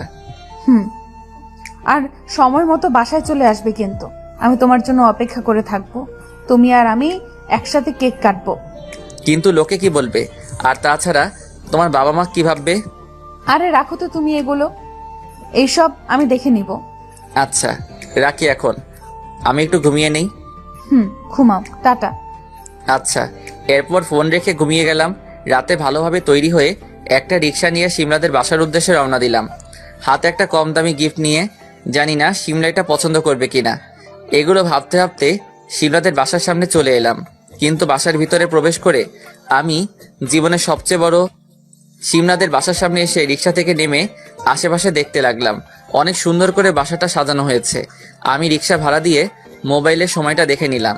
সামনে এগিয়ে বাসার ভিতরে প্রবেশ করব, তখনই খেয়াল করি একটা মেয়ে আমাকে দেখেই দৌড়ে ভিতরে চলে যায়। আমি বিষয়টি ভালো বুঝতে পারি নাই, আর মেয়েটিকে আগে কোনোদিন দেখি নাই, তাই আর বেশি ভেবে দেখি নাই। ভিতরে প্রবেশ করে দেখতে পাই অফিসের সকলে কম বেশি আছে। আমি এগিয়ে রাফির কাছে যাব, তখনই বাসার সমস্ত লাইট অফ হয়ে যায়। শুধু কেক কাটার স্থানে একটা সাদা আলো জ্বলেছিল, কিন্তু সেখানে আমার চোখ যেতেই অবাক হয়ে যাই, কারণ সেখানে শিমলা দাঁড়িয়েছিল। এটা খুবই স্বাভাবিক, কিন্তু শিমলার পাশে আমি একটা ছেলেকে দেখতে পাই। ছেলেটি শিমলার খুবই কাছে ছিল, যেটা দেখে আমার খুবই খারাপ লাগতেছিল। কিন্তু আমাকে অবাক করে দিয়ে শিমলা তার কেকের সমস্ত মোমবাতি নিভিয়ে দিয়ে চাকু দিয়ে কেক কাটে, আর সকলে একসাথে হাততালি দিয়ে বলে ওঠে, happy birthday to you Shimla. আর শিমলা একটা কেকের টুকরো তার পাশে থাকা সেই ছেলেটিকে খাইয়ে দেয় এবং এক টুকরো তার বাবাকে। এটা দেখে আমার দু চোখ দিয়ে পানি গড়িয়ে নিচে পড়ে। আমার কষ্ট হচ্ছে এটা ভেবে যে শিমলা তো নিজেই বলেছিল যে আমি আর শিমলা একসাথে কেক কাটবো, তাহলে এটা কি ছিল? এরপর বাসার সমস্ত লাইট আবার জ্বলে ওঠে। আমিও আমার চোখের পানিগুলো মুছে নিলাম, যাতে করে কেউ কিছু বুঝতে না পারে। আমি আর রাফি আসিফের কাছে না গিয়ে বাসার এক কোণে দাঁড়িয়ে রইলাম। তখনই শিমলার বাবা স্টেজে উঠে মাইক্রোফোন হাতে নিয়ে বলতে থাকে, লেডিস অ্যান্ড জেন্টলম্যান, আপনারা সকলে জানেন আমার একটা মাত্র মেয়ে। আমি ছোট থেকে ওকে খুব আদর যত্নে করে মানুষ করেছি, কখনো অভাব বুঝতে দিইনি। আর আজকে আমার মেয়ে এত বড় হয়েছে যে সে নিজে একটা কোম্পানি একা পরিচালনা করে। আমি এতে খুবই গর্বিত। যাই হোক, আসল কথায় আসি। আপনারা সবাই জানেন যে আজকে আমার একমাত্র মেয়ের জন্মদিন। আজকে আমার জীবনের সবচেয়ে খুশির দিনগুলোর মধ্যে একটা। আর এই খুশির দিনে আমি আপনাদেরকে আরও একটা খুশির খবর দিতে চাই। শিমলার বাবার এমন কথায় এখানে উপস্থিত সকলে আরও আগ্রহের সাথে তার দিকে তাকিয়ে থাকে, আর শিমলা মুচকি মুচকি হাসতেছে সকলের দিকে তাকিয়ে। এদিকে আমি যে তার দিকে তাকিয়ে আছি সেইটা যেন শিমলা দেখতেই পাচ্ছে না। আসলে কি শিমলার আমার কথা মনে নেই? তাহলে অফিসের এগুলো কি ছিল? সব কিছুই কি শুধু নাটক ছিল? জানি না, আমি কিছুই বুঝতে পারতেছি না। এর মধ্যে আবার শিমলার বাবা বলা শুরু করে, আর সেই খুশির খবরটা হচ্ছে আমার একমাত্র মেয়ের বিয়ে ঠিক করেছি। আর বিয়েটা আমি খুব তাড়াতাড়ি শেষ করতে চাচ্ছি, কারণ আমার অনেক বয়স হয়েছে, কে জানে কখন মারা যায়। তাই আমি অনেক ভাবনা চিন্তা করে সিদ্ধান্ত নিয়েছি যে আগামী 8ই তারিখ মানে পরশু দিন শিমলার বিয়ে দেব। আর আমার শিমলা মাও রাজি এই বিয়েতে। শিমলার বাবার এমন কথায় আমার মাথাটা যেন ঘুরতে লাগলো। তবু আমি সেখানে দাঁড়িয়ে রইলাম। আমি যেহেতু বাসার এক কোণে দাঁড়িয়ে আছি, তাই আমার চোখের পানি কেউ দেখতে পাচ্ছে না। কি করে শিমলা এটা করতে পারে? যদি শিমলা এটাই করবে তাহলে কেন আমার এত কাছে এলো? আমি মনে মনে এগুলো ভাবতেছিলাম আর চোখের পানি ফেলতেছিলাম। এর মাঝে এখানে উপস্থিত অনেকে জানতে চাচ্ছে তাদের ম্যাডামের জামাইকে। তাই শিমলার বাবা আবার বলে উঠল, আপনারা একটু শান্ত হন। আমি জানি আপনারা অনেকেই জানতে চাইছেন যে আমার মেয়ের জামাই কে হতে চলেছে, তো আপনাদের আর অন্ধকারে রাখবো না। এই যে শিমলার পাশে যে দাঁড়িয়ে আছে তার নাম হচ্ছে রবি। সে পেশায় একজন ইঞ্জিনিয়ার, আর এই রবি হতে চলেছে আমার মেয়ের জামাই। সো লেডিস অ্যান্ড জেন্টলম্যান, সকলে আনন্দ করেন, ফুর্তি করেন। এটা বলে শিমলার বাবা চুপ হয়ে যায়, আর সকলে করতালির মাধ্যমে শিমলা আর রবিকে শুভেচ্ছা জানায়। আর সাথে সাথে একটা মিউজিক বেজে ওঠে। সবাই মিউজিকের তালে তালে নাচতে থাকে আর ড্রিঙ্কস করতে থাকে। আমি দাঁড়িয়ে থাকি সেই জায়গায়। আমার মাথায় কিছু আসতেছে না, কি থেকে কি হয়ে গেল। আমার কাছে এখন বিষয়টা ক্লিয়ার হয়েছে। শিমলা আমার সাথে ইচ্ছে করেই এমন করে, যাতে আমি কষ্ট পাই। আমার কাছে সবই ক্লিয়ার হয়ে যাচ্ছে যে এটা সম্পূর্ণটা শিমলার নাটক ছিল, শুধু আমাকে কষ্ট দেওয়ার জন্য। কিন্তু আমি এক মুহূর্তের জন্যেও শিমলার চোখে অভিনয় দেখতে পাইনি। আমি কিছুই কল্পনা করতে পারতেছি না। যাই হোক, যেটা হয়ে গেছে সেটাই মেনে নিতে হবে আমাকে। আমার আগেই বোঝা উচিত ছিল শিমলা কোনোদিন আমার ছিল না, আর আমার হওয়ার কথাও ছিল না। শুধু শুধু আমি ওকে নিয়ে মাঝখানে স্বপ্ন দেখি। এরপর পকেটে থেকে রুমালটা বের করে চোখের পানি ভালো করে মুছে নেই, আর ভাবি শিমলার সাথে শেষবারের মতো একবার কিছু কথা বলবো। তাই আমি শিমলার দিকে এগিয়ে যেতেই থাকি। আমি শিমলার পিছে গিয়ে শিমলাকে ডাক দেই, ম্যাম। গলা দিয়ে আওয়াজ বের হচ্ছে না, তবুও ডাক দিলাম। আমার কথা শুনে শিমলা আমার দিকে তাকায় আর একটা হাসি দিয়ে বলে, ও মিস্টার শ্রাবণ, আসুন আপনার সাথে পরিচয় করিয়ে দিই। রবি, এদিকে শোনো, এই হচ্ছে শ্রাবণ, আর মিস্টার শ্রাবণ এই হচ্ছে রবি, আমার হবু বর। কোন শ্রাবণ? আরে ওই যে যার কথা তোমাকে বলেছিলাম, আমার পিএ। ও আচ্ছা। Hello mister. হ্যালো। আমি হালকা একটা হাসি দিলাম, জানি না এই হাসিতে প্রাণ ছিল কিনা। আমি শিমলাকে আবার বললাম, ম্যাম আপনার সাথে একটু কথা ছিল, যদি এই দিকে একটু আসতেন। সরি, বুঝতেই পারতেছেন পরশু আমার বিয়ে, তাই এখন রবিকে ছেড়ে আসতে পারবো না। আপনি পরে আমার সাথে কথা বললেন, এখন পার্টিতে এনজয় করেন। শিমলা এই কথাগুলো বলে রবিকে নিয়ে অন্যদিকে চলে গেল। আমি বুঝতে পেরেছি শিমলা আমার সাথে এগুলো ইচ্ছে করেই করতেছে, যাতে করে আমি কষ্ট পাই, আর শিমলা এটাতে সফলও হয়েছে। তাই আমি আর এখানে এক মুহূর্তের জন্যও দাঁড়ালাম না। শিমলাদের বাসা থেকে বের হতে যাব, তখনই রাফির সাথে দেখা। কিরে, কই যাস? বাসায় যাই, একটু কাজ আছে। ও আচ্ছা, কিন্তু রাতে ডিনার করে যেতে পারিস তো? রাফির এমন কথায় অনেক কষ্ট পেলাম, কারণ রাফি তো সবটা জানতো। তাহলে ও কি করে আমাকে এমন পরিস্থিতিতে এই কথা বলে? আমি রাফির দিকে তাকিয়ে জাস্ট এইটুকুই বলি, ছি। এরপর কান্না করতে করতে শিমলাদের বাসা থেকে বেরিয়ে এলাম। কিছু দূর হেঁটে আসার পরে একটা টং দোকানে দেখতে পেলাম। সেখানে গিয়ে এক প্যাকেট সিগারেট নিয়ে নিলাম। রাস্তা দিয়ে হাঁটতেছি আর শিমলার কথা ভাবতেছি। তখনই আমার খেয়াল হলো আমার হাতে শিমলার গিফট রয়েছে। এটা দেখেই প্রচুর রাগ হলো। শিমলার জন্য আনা গিফটটা ছুঁড়ে ফেলে দিলাম আর সামনের দিকে হাঁটতে লাগলাম। আজকে প্রায় 2 বছর পরে আবার সেই রাতের কথা মনে পড়তেছে। এই রকমই কষ্ট হয়েছিল সেই দিন, যেদিন শিমলার মামা বলেছিল শিমলার বিয়ে হয়ে গেছে। প্রচুর কেঁদেছিলাম সেই দিন, কিন্তু আজকে তো সত্যি সত্যি শিমলার বিয়ে ঠিক হয়ে গেছে। কি করব এখন আমি জানা নেই। একের পর এক সিগারেট খেতে থাকি। রাস্তা দিয়ে হেঁটে হেঁটে বাসার দিকে যাচ্ছিলাম। আনুমানিক তখন রাত 10টা বাজে। তখনই আম্মুর ফোন থেকে একটা কল আসে। আমি ফোনটা সাথে সাথে রিসিভ করি। হ্যালো ভাইয়া, কোথায় তুই? একটু বাইরে আছি। কেন, কিছু হয়েছে? আর আম্মুর ফোন তোর কাছে কেন? ভাইয়া তাড়াতাড়ি বাসায় আয়, আম্মু যেন কেমন করতেছে। কি হয়েছে আম্মুর? আমি এখনই আসতেছি। এরপর ফোন রেখে দিয়ে দৌড়ে বাসায় চলে যাই। বাসার দরজার কাছে এসে কলিং বেল বাজাতেই আম্মু এসে দরজা খুলে দেয়। আম্মু, তোমার কি হয়েছে? জান্নাত আমাকে ফোনে কি বললো? আরে পাগল ছেলে, এত উত্তেজিত হতে হবে না। আমার তেমন কিছু হয়নি, একটু মাথা ঘুরে পড়ে গিয়েছিলাম। উফ, তোমাকে কত করে বলি একদম চিন্তা করবে না, এই কারণেই তোমার এমন হয় মাঝে মাঝে।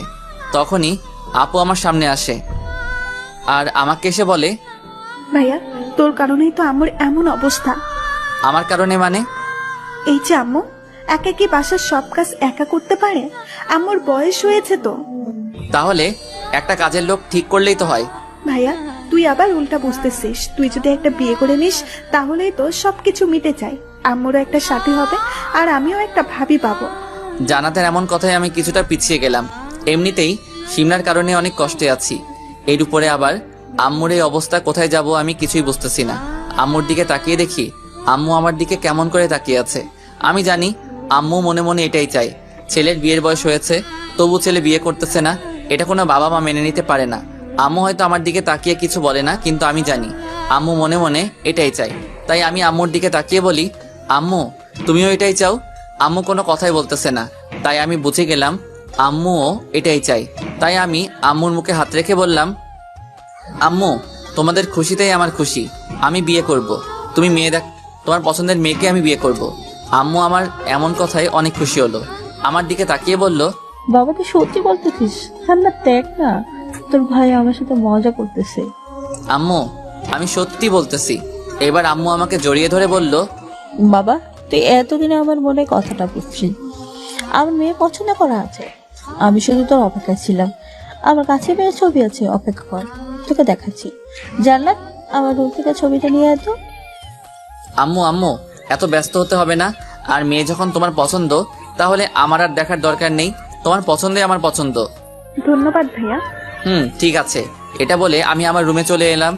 রুমে এসে দরজা বন্ধ করে চোখের পানি ফেলতে লাগলাম। এই তো কিছু সময় আগেও ভেবেছিলাম শিমলাকে আজকে নিজের করে পাবো, কিন্তু একটা দমকা হাওয়া এসে সবকিছু উল্টাপাল্টা করে দিল। আসলে আমার জীবনটাই এমন, কখনো সুখ সহ্য হয় না, যার কারণেই হয়তো আব্বুকে হারিয়ে ফেলেছি আর এখন শিমলাকে। তবে আমি তো প্রায় শিমলাকে ভুলেই গিয়েছিলাম, কিন্তু শিমলা নিজে এসেই আবার আমাকে সবকিছু মনে করিয়ে দেয়। শিমলা আমার উপরে প্রতিশোধ নিল, সব সত্যিটা না জেনেই আমার উপরে প্রতিশোধ নিল। ভালো করেছে শিমলা, এর জন্য ওকে আমি আর কোনো দিন ক্ষমা করব না। নীরবে কান্না করতেছিলাম আর এগুলো ভাবতেছিলাম, আপনারা ভাবতেছেন আমি যদি সত্যি শিমলাকে ভালোবেসে থাকি তাহলে কেন অন্য কাউকে বিয়ে করতেছি?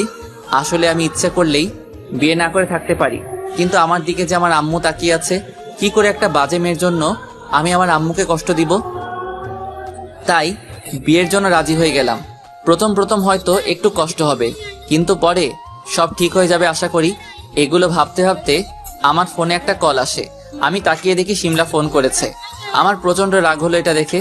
এরপরে ফোনটা কেটে দিলাম, কিন্তু একটু পরেই আমার ফোনে রাফির ফোন এলো। এটা দেখে আরো রাগ হলো। ফোনটা এবার বাধ্য হয়ে বন্ধ করে রেখে দিলাম। এরপর বিছানায় ঘুমিয়ে গেলাম। অপরদিকে শ্রাবণ শিমলাদের বাসা থেকে বেরিয়ে আসার সাথে সাথেই শিমলা বাসা থেকে বের হয়, আর শিমলা দেখতে পায় শ্রাবণ তার হাতে থাকা একটা গিফট ছুঁড়ে ফেলে দেয়। শিমলা দৌড়ে সেটার কাছে যায়। শিমলার পিছে পিছে রাফি, আসিফ আর রিয়াও দৌড়ে শিমলার কাছে যায়। শিমলা তাড়াহুড়ো করে গিফট খুলে ফেলে, আর তার ভিতরে সে একটা নীল শাড়ি দেখতে পায়। এটা দেখে সে একটা হাসি দেয়। এরপর তারা সেখান থেকে বাসার ভিতরে চলে আসে। ভিতরে এসে তারা গোল হয়ে একটা জায়গায় বসে। তখন শিমলা সকলকে উদ্দেশ্য করে বলতে থাকে, পাগলটা আমাকে ভালোবাসে, কিন্তু সেই দিন যদি ও আমার ফোনটা রিসিভ করতো তাহলে এতদিনে আমাদের সুন্দর একটা সংসার হয়ে যেত। এত নাটক করতে হতো না, শুধু শুধু ওকে কষ্ট দিয়ে বোঝাতে হতো না যে কাছের মানুষ দূরে চলে গেলে কেমন লাগে। সবকিছু ঠিক আছে, কিন্তু আমি এখনো এটাই বুঝলাম না যে শ্রাবণ ওই দিন ম্যামের ফোন কেন রিসিভ করে নাই। এর কারণ আমি এখনো বুঝলাম না। এটা আমিও জানি না, হয়তো মামার কথাই ঠিক ছিল, কিন্তু আমি ওই সব কিছুই ভুলে গেছি। এখন আবার নতুন করে সব কিছু শুরু করতে চাই। আর তাছাড়া আমার সব কিছু মানেই তো আমার স্বামীর, মানে শ্রাবণের। আপু, তোমার এই ধারণাটা সম্পূর্ণ ভুল। ভেবেছিলাম তোমাকে কোনোদিন বলবো না, কিন্তু তুমি যে কথাগুলো বলতেছো এটা শুনলে আমার প্রচন্ড রাগ হয়। কি এমন কথা? এটা এমন একটা কথা যেটা শুনলে তুমি নিজেই গিয়ে শ্রাবণের কাছে মাপ চাইবে আজকের ঘটনার জন্য। রাফি ভাইয়া, তোমার কথা আমি কিছুই বুঝতে পারতেছি না, প্লিজ একটু খুলে বলবে? এরপর রাফি সবকিছু খুলে বলে কি কারণে শ্রাবণ শিমলার সাথে যোগাযোগ রাখে নাই, আর শিমলার মামার কারণেই যে তারা এত বছর দূরে থেকেছে, সবকিছু খুলে বলে। এটা শোনার পর শিমলার সাথে সাথেই বসা থেকে উঠে দাঁড়ায় আর বলে, এটা তুমি আগে বলবে না? আমি না জেনে শুনে ওকে কতগুলো খারাপ কথা শুনিয়ে দিয়েছি, আর অফিসের কথা তো নাই বললাম। আর আজকে ওর সাথে যেটা করা হলো, ডেকে এনে অপমান করেছে আমি। ওর চোখে আমি স্পষ্ট পানি দেখতে পেয়েছি। না জানি আমাকে আর কখনো মাফ করবে কিনা। আপু, তুমি শান্ত হও, সবকিছু ঠিক হয়ে যাবে। আর আমি তোমাকে সবটা বলতেই চেয়েছিলাম, কিন্তু শ্রাবণ বলতে নিষেধ করেছিল। আচ্ছা, এখন এসব কথা বাদ দিয়ে শ্রাবণ ভাইয়াকে ফোন করতে হবে। শুধু শুধু তাকে কষ্ট দিয়ে তো কোনো লাভ নেই। এরপর শিমলা তার ফোন দিয়ে শ্রাবণের নাম্বারে কল করে, কিন্তু একবার রিং হওয়ার পরেই ফোন কেটে দেয়। এরপর রাফি সহ এখানে উপস্থিত সকলে শ্রাবণের নাম্বার ট্রাই করে, কিন্তু কিছুক্ষণ পরে শ্রাবণের ফোন বন্ধ হয়ে যায়। সবাই ব্যাপারটা বুঝতে পারে যে শ্রাবণ রাগ করে কারো ফোন ধরছে না, আর রাগ করাটা স্বাভাবিক। রাফি, রিয়া, শিমলা সবাই এক জায়গায় বসে ভাবছে কি করা যায়। এত রাতে তো আর শ্রাবণের বাসায় যাওয়া সম্ভব না, তাই তারা ঠিক করলো যে সকালেই সবাই শ্রাবণদের বাসায় যাবে। ঠিক তখনই আসিফ তাদের কাছে আসে এবং বলে, রাফি, ওইদিকে অনেক বড় কাহিনী হয়ে গেছে। সকলে একসাথে আসিফকে জিজ্ঞেস করে, কি হয়েছে? শ্রাবণে কিছু হয়নি তো আবার? তবে মেমের জন্য খারাপ কিছু হতে চলছে। আসিফ, তুমি কথাটা ঘুরিয়ে ফিরিয়ে না বলে সোজাসুজি ভাবে বলো তো। ম্যাম, আমি শ্রাবণকে ফোনে না পেয়ে আন্টিকে ফোন করি। ভেবেছিলাম শুধু এইটুকুই জানবো যে শ্রাবণ বাসায় গিয়ে পৌঁছেছে কিনা, কিন্তু কি? কিন্তু আন্টি বলল শ্রাবণ নাকি অনেক আগে বাসায় ফিরেছে। এটা তো ভালো কথা। এটা ভালো কথা, সেটা আমিও জানি, কিন্তু শ্রাবণের বিয়ে ঠিক করছে আন্টি, আর সেই জন্য কাল সকালে তাদের বাসায় যেতে বলছে আমাদের। আসিফের এমন কথা শুনে সবাই বসা থেকে দাঁড়িয়ে যায়। শিমলা চোখ দুটো বড় বড় হয়ে যায়, আর সে আসিফকে বলে, আসিফ, আমরা কিন্তু এখন ফান করার মুডে নেই। ম্যাম, আমি ফোন করতেছি না। সত্যি শ্রাবণের আম্মু শ্রাবণের জন্য বিয়ে ঠিক করছে, আর আন্টি অনেক আগে থেকে শ্রাবণকে বিয়ে দিতে চেয়েছিল, কিন্তু শ্রাবণ কিছুতেই রাজি হচ্ছিল না। আর আজকে ম্যামের বিয়ের কথা শুনে হয়তো শ্রাবণ রাগ করে বিয়ের জন্য রাজি হয়ে গেছে। কিন্তু ম্যামের এটা তো মিথ্যা নাটক ছিল। কিন্তু সেটা তো আর শ্রাবণ জানে না। এর মধ্যে শিমলা কান্না শুরু করে দিয়েছে। তখন প্রায় রাত 12টা বেজে গেছে। শিমলাদের বাসায় এখন আর তেমন কেউ নেই, সবাই যার যার বাসায় চলে গেছে। এদিকে সিমরার আব্বু তার মেয়ের কান্না শুনে তাড়াতাড়ি তাদের কাছে চলে আসে এবং জিজ্ঞেস করে কি হয়েছে। তখন রাফি আর আসিফ সবটা খুলে বলে। এটা শুনে সিমরার আব্বুও কিছুটা চিন্তার মধ্যে পড়ে যায়। এরপর সিমরার আব্বু অনেক বুঝিয়ে সিমরাকে ঘরের ভিতরে নিয়ে যায়। সবাই যার যার বাসায় চলে যায়। সিমরা রাতে কান্না করতে করতে ঘুমিয়ে যায়। সকালবেলা আম্মুর ডাকে আমার ঘুম ভেঙে যায়। রাতে অনেক কষ্ট করে ঘুমিয়েছি, কিছুতেই ঘুম আসতেছিল না। কিরে, এত বেলা করে ঘুমালে চলবে? তাড়াতাড়ি ফিরে এসে নিয়েছে খাবার খেতে আয়, একটু পরে শপিং করতে যাবি তুই আর তোর বোন দুজন মিলে। আম্মু প্লিজ, এইসব আমার ভালো লাগতেছে না, আমি যাব না। আমি এত কিছু বুঝি না, তুই একটু পরে যাবি, এটাই ফাইনাল। তুমি যাও তো এখান থেকে। এটা বলে আমি ওয়াশরুমের ভিতরে চলে এলাম। এমনিতেই মনটা ভীষণ খারাপ। একদিকে সিমরার বিয়ে ঠিক হয়ে গেছে, আর অন্যদিকে আম্মুও আমার বিয়ে ঠিক করে ফেলেছে। জানি না ভবিষ্যতে কি হবে। আমি ফ্রেশ হয়ে নিচে খাবার টেবিলে চলে এলাম। তখনই আম্মু আমার হাতে একটা ছবি দিল। এই নে, এটা তোর হবু বইয়ের ছবি, দেখে বলতো কেমন লাগে। আমি ছবিটা না দেখেই টেবিলের পাশে রেখে দিলাম। তখনই বাসার কলিং বেল বেজে উঠল। আম্মু গিয়ে দরজা খুলে দিল। কে এসেছে আমি সেই দিকে খেয়াল না করেই খাবার খেয়ে যাচ্ছি। তখন আম্মু আমার সামনে একটা মেয়েকে নিয়ে আসে। আমি মেয়েটার দিকে একবার তাকিয়ে দেখলাম। এর আগে কখনো দেখেছি বলে মনে হয় না। শ্রাবণ, এইদিকে তাকিয়ে দেখ কে এসেছে। কে এসেছে? উফ, তোকে কতবার বলেছি ছবিটা দেখতে। এই হচ্ছে রিমি। রিমির সাথেই তোর বিয়ে ঠিক হয়েছে, আর সেটাও কালকে। আম্মুর কথায় গলার খাবার আটকে গেল। রিমি এসে আমাকে এক গ্লাস পানি এগিয়ে দিল।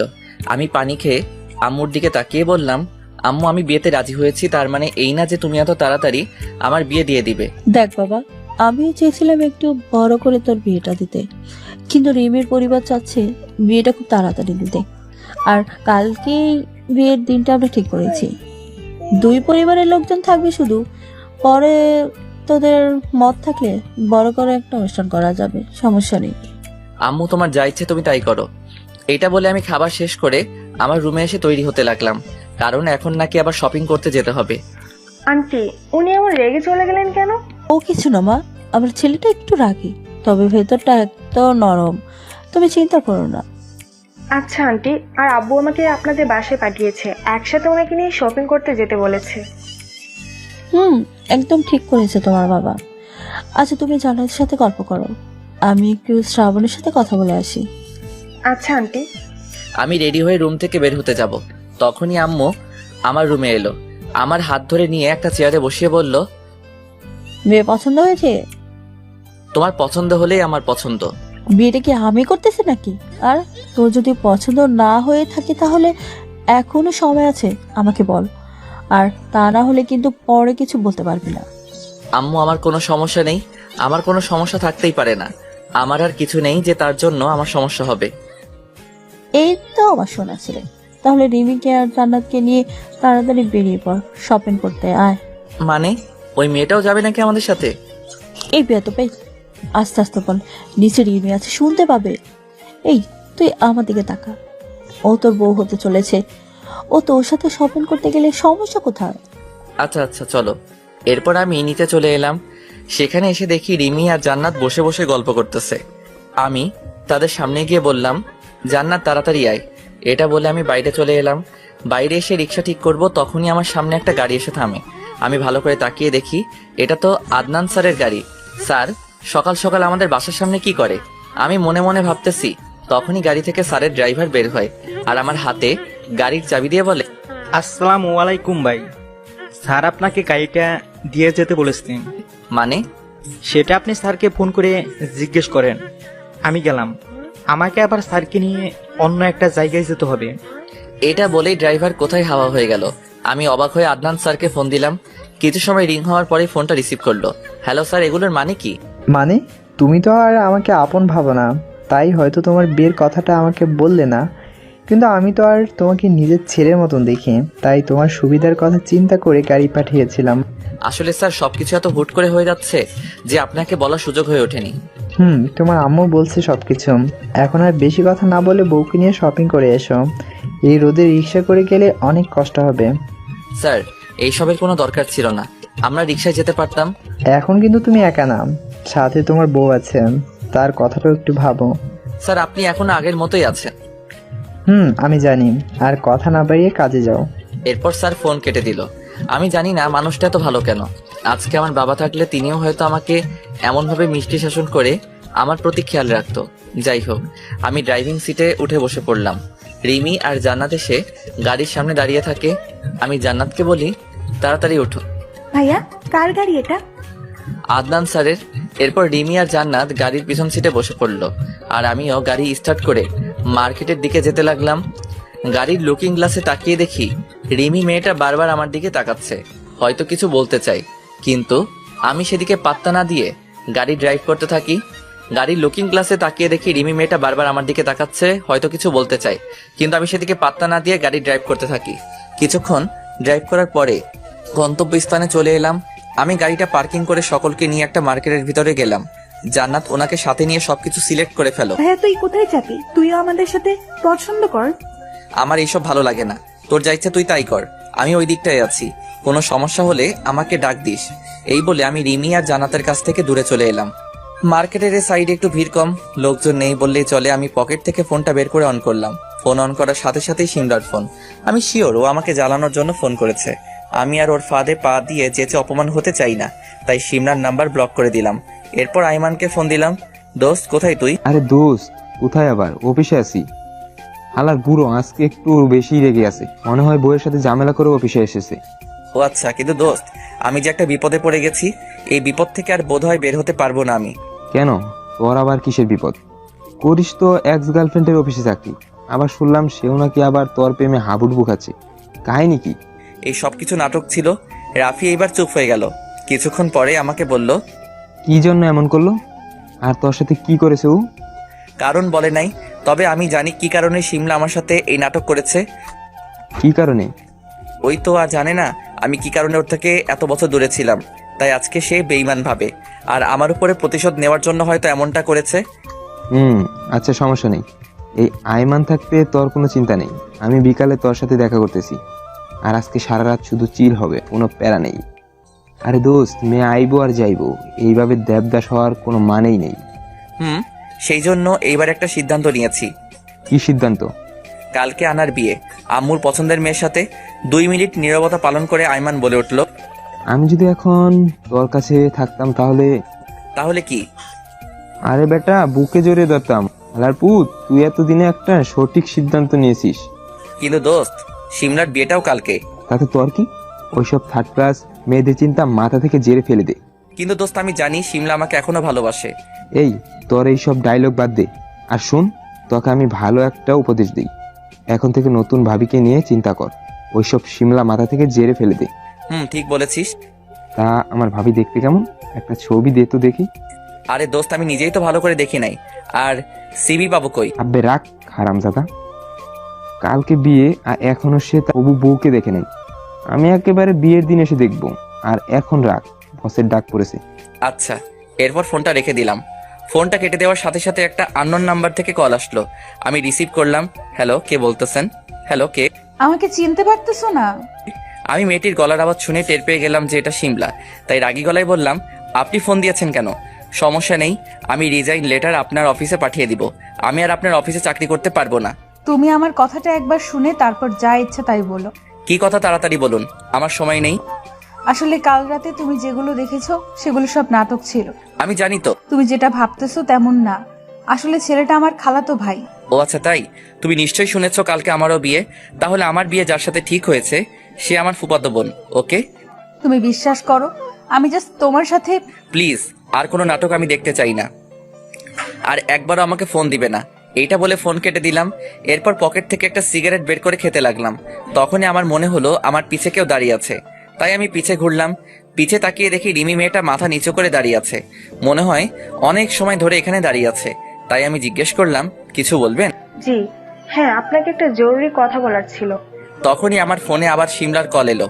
এইবার আমি রেগে গিয়ে ফোনটা ফেলে দিতে যাব, তখনই আমার মনে হলো আমার সামনে রিমি আছে, তাই আমি নিজের রাগটা কন্ট্রোল করে ফোনটা অফ করে রেখে দিলাম। খুবই আস্তে রিমিকে উদ্দেশ্য করে বললাম, সরি, আপনি কিছু বলতে যাচ্ছিলেন। রিমি এমনিতেই খুব নরম প্রকৃতির মেয়ে, আর সে তার হবু স্বামীকে এইভাবে রেগে যেতে দেখে খুব ভয় পেয়ে যায়। ঠিক যেমন তার বাবা রেগে গেলে যেমন করে, শ্রাবণও তেমন করতেছিল, তাই সে খুব ভয় পেয়ে যায়। আর যে কথাটা বলতে এসেছিল সেটা ভয় বলতে পারে না। রিমিকে এইভাবে চুপ থাকতে দেখে আমি সিগারেটটা ফেলে দিয়ে বললাম, আরে বাবা সরি বললাম তো, কিছু বলবো? না না কিছু না, আমাদের শপিং করা শেষ। আল্লাহ, এই কথাটা বলতে এত সময় লাগে? আচ্ছা চলুন। এরপর আমি শপিং মলের ভিতরে গিয়ে বিল মিটিয়ে বাইরে বের হলাম। জান্নাতের দিকে তাকিয়ে দেখি সে খুব খুশি। এত খুশি আমি ওকে আগে কখনো দেখি নাই, তাই আমিও একটু খুশি হলাম। কিন্তু এই মেয়েটা একদম হাসতেছে না, মনে হয় খুব ভয় পেয়ে আছে।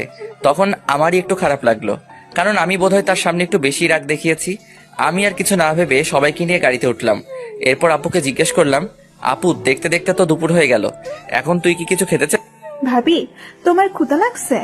জান্নাতের ভাবি ডাক শুনে আমি আর রিমি দুজনেই অবাক হই। রিমি একটু লজ্জা পেয়ে বলল, না আমার ক্ষুধা নেই। তা বললে হবে না ভাইয়া, চল ওইদিকে রেস্টুরেন্টে যাই। আচ্ছা চল। এরপর আমরা তিনজনে মিলে একটা রেস্টুরেন্টে গেলাম। সেখানে গিয়ে কিছু খেয়ে দিয়ে বাসার উদ্দেশ্যে বেরিয়ে পড়লাম। অপরদিকে সিমলা, রাফি, রবি, আসিফ, রিয়া আর সিমলার মামাতো বোন সকলে একত্রে সিমলাদের বাসায় বসে আছে। এখানে উপস্থিত সকলে খুব চিন্তিত, কারণ এখানে উপস্থিত সকলের শ্রাবণের সাথে যোগাযোগ করার চেষ্টা করছে, কিন্তু সকলেই ব্যর্থ। আর এখানে কারো সাহস নেই যে শ্রাবণের আম্মুর কাছে গিয়ে সিমলার কথা বলবে, কারণ শ্রাবণ এমনিতে কোনো বিয়েতে রাজি হচ্ছিল না। তার মা তাকে অনেক কষ্ট করে রাজি করিয়েছে। এখন যদি সেটাও তারা ভেঙে দেয়, তাহলে শ্রাবণের আম্মু নিশ্চয়ই তাদেরকে ভালো চোখে দেখবে না। তাই কেউ কোনো রাস্তা খুঁজে পাচ্ছে না, সবাই চুপ করে বসে আছে। তখনই সিমলা বলে, রবি, তোমার চোখে পানি কেন? আর এমন ভাবে বসে কি ভাবিস? সিমলার কথায় সকলের চোখ রবির দিকে যায়, আর তারা দেখে যে রবির চোখে পানি। আর তখনই রবি চোখের পানি মুছে ফেলে আর বলে, কিছু না, এমনিতেই। না, তোর কিছু তো একটা হয়েছে। আর তাছাড়া কাল রাতেও তোকে দেখি নাই, তুই কোথায় ছিলি? তখনই রবি বলে, আপু, আমার সব শেষ হয়ে গেছে। আমি তোমাকে বলেছিলাম না আমার একটা গার্লফ্রেন্ড আছে, আমাদের প্রায় 3 বছরের রিলেশন, কিন্তু কাল রাতে সব কিছু শেষ হয়ে গেছে আপু। মানে কি করে? সবটা খুলে বল। কাল রাতে ওর বিয়ে ঠিক হয়ে গেছে একটা ছেলের সাথে। তাতে সমস্যা কোথায়? তুমি মেয়েটিকে বলো তোমার সাথে পালিয়ে আসতে।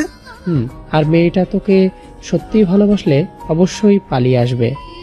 ও যে আমাকে খুব ভালোবাসে এতে কোনো সন্দেহ নেই, কিন্তু ও ওর বাবাকে খুব ভালোবাসে, প্লাস ভয়ও পায়, তাই ও এটা করতে পারবে না। রবির এমন কথায় সবাই রবিকে সান্ত্বনা দেয়।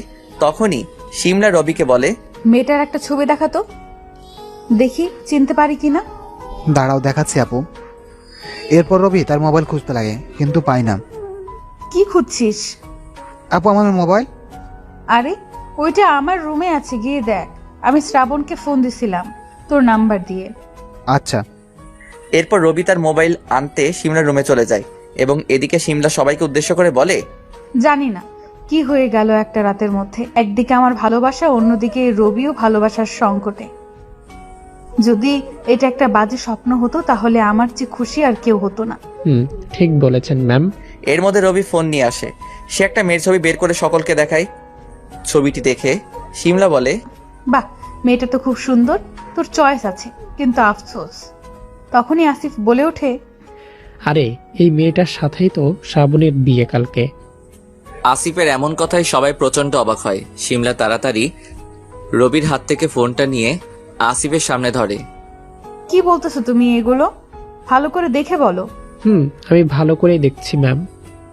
এরপর আসিফ তার পকেট থেকে ফোন বের করে একটা মেসেজ দেখিয়ে বলে, এই দেখুন ম্যাম, শ্রাবণ নিজেই আমাকে এই ছবিটা সেন্ড করেছে। এই নাকি আর হবু বউ। কথাটা শুনে রবি আসিফের হাত থেকে ফোনটা নিয়ে ভালো করে দেখতে লাগে, আর অবশেষে ফোনটা ফেরত দিয়ে বসে কান্না করতে লাগে। এখানে কি হচ্ছে আমি কিছুই বুঝতে পারছি না। যেখানে সিমলাপুর রবিকে নিয়ে একটা নাটক সাজিয়েছিল, আর সেখানে উল্টো ভাবে শ্রাবণ রিমি এক হয়ে যাচ্ছে আমাদের প্ল্যানের বিপরীত ভাবে। সবকিছু কেমন যেন ঘোলাটে লাগতেছে। এইবার সকলের কাছে ব্যাপারটা ক্লিয়ার হয়েছে। আসলে রিমির বাসা থেকে রিমিকে বিয়ের জন্য চাপ দিচ্ছিল, কিন্তু কোনো এক কারণে ছেলেপক্ষ রাজি ছিল না, আর এই কারণে রিমির বিয়ে আটকে ছিল। আর সেই ছেলেটাই ছিল শ্রাবণ। শ্রাবণ যেহেতু গতকাল রাতে বিয়ের জন্য হ্যাঁ করে দেয়, যার ফলে রিমির বিয়ে ঠিক হয়ে যায়। ছেলে যেহেতু ভালো ছিল, তাই রিমির পরিবার চাচ্ছিল তাড়াতাড়ি বিয়েটা দিয়ে দিতে, আর এই কারণেই কাল শ্রাবণ আর রিমির বিয়ে ঠিক হয়েছে। সবাই মাথা নিচু করে বসে আছে। তখন রাফি বলে উঠল, সবাই চুপ করে আছো কেন? এইভাবে চুপ করে বসে থাকলে কোনো লাভ আছে? আমাদের কিছু একটা করে বিয়েটা আটকাতে হবে। কিন্তু কিভাবে? শ্রাবণ তো সিমলা ম্যামকে ভুল বুঝে বসে আছে। আমার মাথায় একটা প্ল্যান এসেছে। কি প্ল্যান? শ্রাবণের বিয়েটা তো কালকে হবে, তাই না? কালকে। আমার জানা মতে বিয়েটা শুধুমাত্র দুই পরিবারের লোকজন নিয়ে হবে, আর যেখানে বাইরে কোনো লোকজন থাকবে না। এতে আমাদের অনেক ভালো হবে। এতে আমাদের কি? আগে প্ল্যানটা কথা বলি। কাল বিয়ের ঠিক আগ মুহূর্তে শিমলা আপু আর রবি শ্রাবণদের বাসার ভিতরে যাবে, সাথে আমরাও থাকবো, সমস্যা নেই। এরপর শিমলা আপু শ্রাবণের কাছে গিয়ে মাপ চাইবে, দরকার হলে আন্টির কাছে শ্রাবণকে চাইবে। আর শ্রাবণ নিশ্চয়ই ওর মায়ের কথা ফেলবে না। যেহেতু বাসায় তেমন কোনো লোকজন থাকবে না, তাই আমাদের কাজটা আরো সহজ হয়ে যাবে। আমাকে শ্রাবণ মাফ করবে না। আরে আপু, তুমি চিন্তা করো না, আমার বন্ধুকে আমি ভালো করেই চিনি। আচ্ছা, আমি শেষ চেষ্টা করব। দরকার হলে আমি শ্রাবণের পা জড়িয়ে ধরে মাফ চাইবো, যাতে ও আমাকে আপন করে নেয়। আর এরপরও কাজ না হলে আমি সুইসাইড করব। ম্যাম, এগুলো কোন ধরনের কথা? আর তাছাড়া রবির দিকে তাকিয়ে দেখেন, বেচারা কত কষ্ট পাচ্ছে। আমার তো বারবার মনে হচ্ছে যে কেউ আমাদের সাথেই আমাদের গেম খেলতেছে। আপু, আমি তোমাকে এসব করতে বারণ করেছিলাম, কিন্তু তুমি শোনো নাই। আমার অনেক বড় একটা ভুল হয়ে গেছে। অনেক হয়েছে, এখন এই সব কিছু বাদ দাও। ম্যাম সেই সকাল থেকে কোনো খাবার খায়নি। চলো সকলে একসাথে দুপুরে খাবার খেয়ে নেই। চলো। এরপর সবাই খাবার খেতে চলে গেল। আমি আমার রুমে বসেছিলাম, তখন আম্মু আমার রুমে এলো। বাবা, তুই কি সত্যি বিয়েটা করার জন্য প্রস্তুত? আম্মু, তোমাকে না বলে আমি অনেক বড় একটা কাজ করে ফেলেছি, আর এতে আমার আর রিমির দুজনেরই ভালো হবে। কি করেছিস? আম্মু, আগে তুমি আমার কথা মন দিয়ে শুনবে, এরপর যা বলার তাই বলবে। আচ্ছা বল। আম্মু, আমি রিমিকে বিয়ে করতে পারবো না, আর রিমিও মন থেকে আমাকে বিয়ে করতে পারবে না। রিমি ওর আব্বুর ভয়ে কাউকে কিছু বলতেছে না। আর তাছাড়া তুমি তো জানো আমি শিমলাকে অনেক আগে থেকে ভালোবাসি, আর একটা ভুল বোঝাবুঝির কারণে আমরা এতদিন দূরে ছিলাম। কালকে আমার কাছে সবটা ক্লিয়ার হয়ে গেছে। তোমাকে বলেছিলাম না আমাদের অফিসের বস একটা মেয়ে, সেই মেয়েটার কেউ নয়, স্বয়ং শিমলা। এরপর আমাদের মধ্যে আবার নতুন করে সবকিছু ঠিক হয়ে যায়। যদি সবকিছু ঠিক হয়ে যায়, তাহলে তুই রিমিকে বিয়ে করতে রাজি হয়েছিলি কেন? আম্মু, আগে তুমি সবটা শুনে নাও। আচ্ছা বল। কিন্তু শিমলা জানে না যে কি কারণে আমি ওকে ছেড়ে চলে এসেছিলাম। তাই এই কারণে শিমলা আমার উপরে প্রতিশোধ নেওয়ার জন্য একটা মিথ্যা নাটক করে, আর এটাকে প্রতিশোধ বললে ভুল হবে। শিমলা মূলত আমাকে বোঝাতে চেয়েছে কেউ কাউকে ছেড়ে চলে গেলে কেমন লাগে। আম্মুকে কালকে রাতে সবকিছু খুলে বলি। তাহলে তুই সিমলার এই প্ল্যানের কথা জানতে পারলি কিভাবে? আমার একটা ফ্রেন্ড রাফি বলেছে, রাফিও ওদের সাথে ছিল। তাহলে তুই তো খুব অন্যায় করেছিস সিমলার সাথে। মেয়েটা তোকে এত ভালোবাসে, আর তুই মেয়েটাকে এইভাবে ঠকাচ্ছিস। আরে আম্মু, তোমার ছেলেকে এমন মনে হয়? তোর প্ল্যান কি একটু খুলে বলবি? আম্মু, এইবার লাইনে এসেছো তুমি। এরপর আমি আম্মুকে একটা প্ল্যানের কথা বললাম। আম্মু আমার প্ল্যান শুনে তো খুব খুশি। এই না হলে আমার ছেলে। আচ্ছা তুই এত বুদ্ধি রাখিস কই? পকেটে আম্মু।